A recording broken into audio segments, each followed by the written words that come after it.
네, 안녕하세요. 한국금융콘텐츠연구소 장동욱 에디터입니다. 오늘은 한종현 에디터님과 함께 우리가 재테크를 할 수 있는 수단에 대해서 한번 알아보도록 하겠습니다. 재테크를 할 수 있는 수단들이 금융사 각 권역별로 있을 텐데 네. 우선은 가장 먼저 어디가 우리가 가장 쉽게 접근할 수 있을까요? 은행권 아닐까요? 네, 은행이죠. 어떤 재테크 수단이 있나요? 예금, 적금 이 정도 있을 것 같습니다. 어떤 차이가 좀 있는지 알 수 있을까요? 장점이 있다고 하면 예금자 보호법에 의해서 5천만 원 한도까지는 좀 안전하게 보호가 된다는 거, 저축을 하다가 중도에 해약하거나 이랬을 때 페널티가 없다는 거.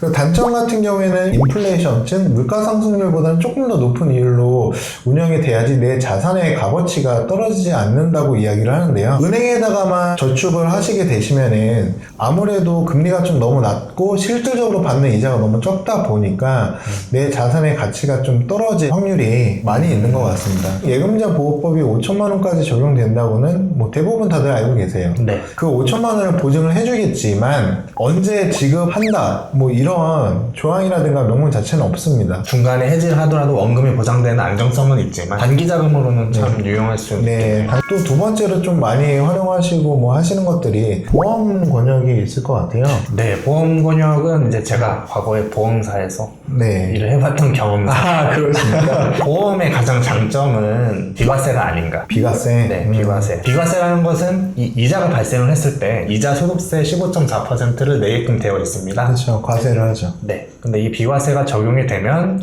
이 15.4% 이자를 안 내는 것이죠. 그 다음에는 복리 효과. 그래서 은행에서는 단리 효과라고 하죠. 네. 그러니까 1%면 그냥 1% 똑같이 나오지만 복리 효과는 내가 넣은 금액이 커지면 커질수록 그 커지는 금액에 대한 퍼센트를 지급을 하기 때문에 눈덩이와 같은 좀 표현을 하고 있습니다. 단점이라고 한다면 아무래도 최저보증 이율이라는 것을 사실 잘 안 보게 되는데 최저보증 이율이 뭔가요? 이제 보험사에서는 공시이율 상품들이 대부분이 있습니다. 공시이율은 금리 변동에 따라서도 영향을 받게 되는데 이제 나중에 금리가 내려가거나 회사 상황이 안 좋아져서 공시이율을 지급을 못하는 상황이 오면 아무리 못하더라도 이 정도의 이율은 보증해주겠다.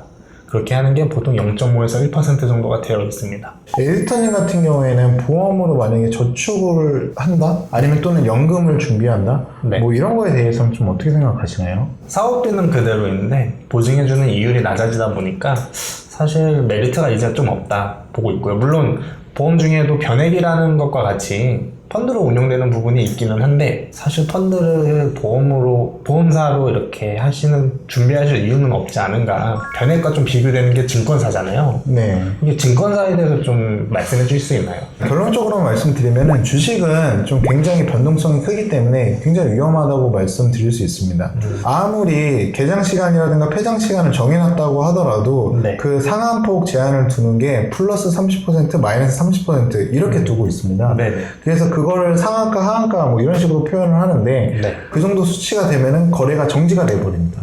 그러면은 30 마이너스 30 이렇게 되니까 최대 60%까지도 내 자산의 가치가 변동이 된다는 이야기니까 위험하다고 저는 이야기를 할 수 있을 것 같아요. 하루에 60%면 저희 같은 이제 개인 투자자들이 정보를 많이 얻어서 먼저 선행을 이렇게 할 수가 없어요. 네. 네.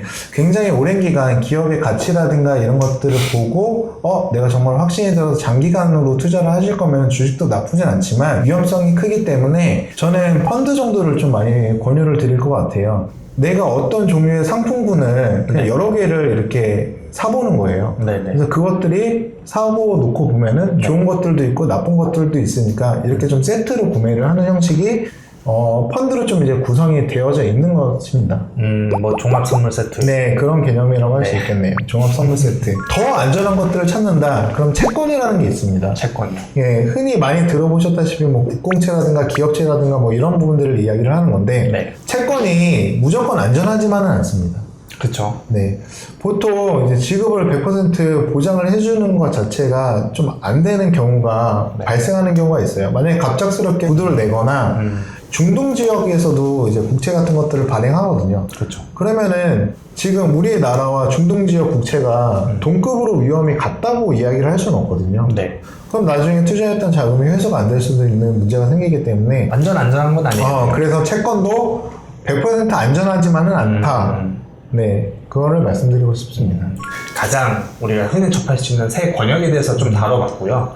그럼 이런 수많은 재테크 방법들이 있는데 우리는 이 재테크 수단에 대해서 어떻게 좀 활용을 하고 해야 될까요? 요즘 상담이라든가 이런 것들을 진행하다 보면은 굉장히 내가 어떤 거에 목적을 두고 이런 것들을 먼저 이야기를 하기보다는 수단과 방법들을 먼저 좀 미리 알려고 하는 성향들이 좀 많으신 것 같아요. 네.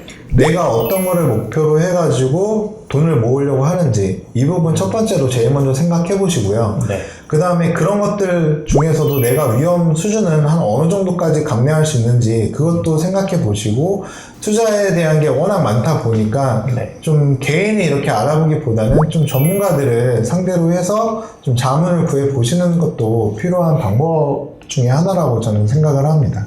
재테크 수단과 어떻게 해야 되는지까지 결론을 좀 말씀을 드렸는데요. 전반적으로 구체적이진 않을 수 있지만 이러이러한 부분들이 있었다. 내용만 좀 이해하시면 될 것 같습니다. 네, 그러면 여기까지 저희의 재테크 수단에 대해서 말씀드렸고요. 장동 에디터 현종영 에디터였습니다. 였습니다. 감사합니다.